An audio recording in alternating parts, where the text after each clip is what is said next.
No je 24. septembra, ubehli 4 dni, odkedy sme do 5 včelstiev podali kyselinu mravčiu, nasiaknutú v keramike, ktorú sme teda nakúpili v Poľsku.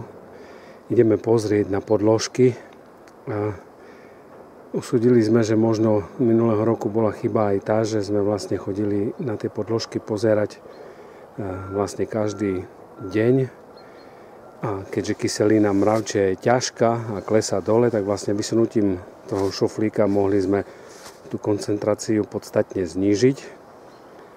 No, osy sa snažia dostať do uľov, ale včielky vychádzajú, tak hádam, bude všetko OK. Toto ešte doteraz nebolo vidno. Dobre, takže ideme pozrieť podložky. Sám som v očakávaní, koľko toho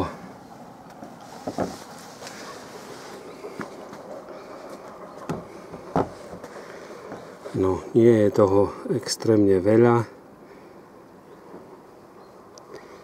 Ak tak odhadnem, tak možno 50 je tu klieštikov na tejto ploche. 50.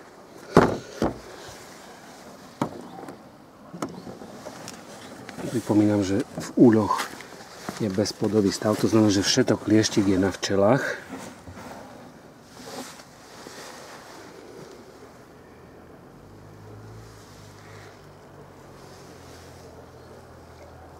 No, aj tu je to tak možno trošku viac, keď pozriem v tejto časti.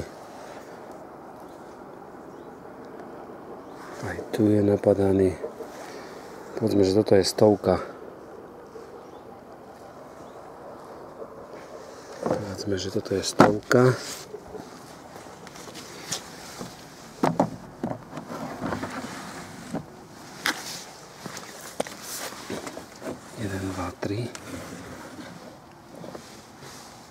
To je nakondenzovaná voda.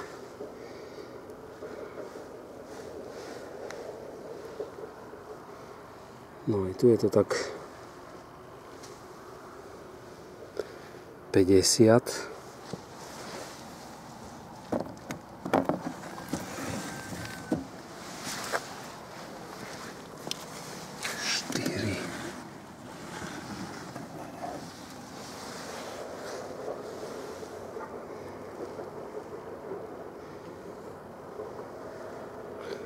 No aj tu je to tak okolo 50-ky, čo si možno cez 50, keď zoberiem, že tu je ich 2, 4, 6, 8, 10, 12, 14, 20, no tak tiež je to tak do 100, okolo 100-ky. A v tomto šuflíku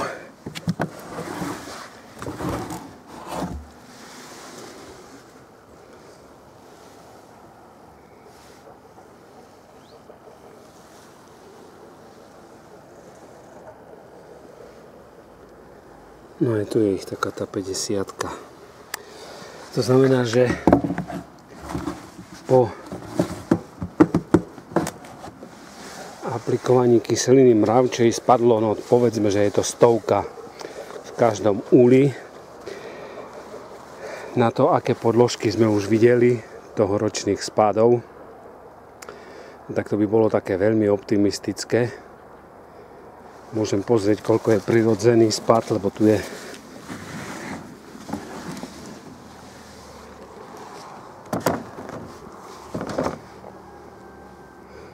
no, to nebolo vyčistené, to bude ťažko hľadať, že prirodzený spad nie je vysoký. Keď sme merali pred medobráním, tak to tak bolo 1, 2 kusy, 3. Bolo by to optimistické, ale na overenie, že či to teda je takto optimistické alebo nie, v týchto úľoch zapalíme prúžok avartínu. Najskôr toto liečivo, lebo teda iné sme nezohnali pokap šťaveľkou, ten si šetríme na prelom rokov. Že zapalíme avartín, uvidíme, ako sa bude vyvíjať ten spád po avartine. No, z kotúčikov sa kyselina mravčia evidentne odparila, keďže včely tu sú. Áno, trošku je cítiť, ale nie je to naozaj intenzívne. Takže vyberieme. No je 27. septembra, sobota ráno, pekný slnečný deň, včielky lietajú. Ideme pozrieť na jednu podložku, pretože po vybratí tých poľských keramických kotúčikov sme ešte 4 znova namočili do kyseliny mravčej a dali do jedného úľa, teda, v ktorom už bolo na kontrolu, že či teda niečo pribudlo alebo nie. A do jedného včelstva, ktoré je trošku vyššie, tam je dcéra po minuloročnom roji, ktorý mal vo finále nejakých 100 celkovo klieštikov, teda čo sa týka množstva klieštika, to bolo najlepšie včielstvo. Takže ideme na tú 5, kde sme dali akože na kontrolu, koľko klieštika spadlo. 4, 5. No. Je tu jeden klieštik. Jeden. Áno.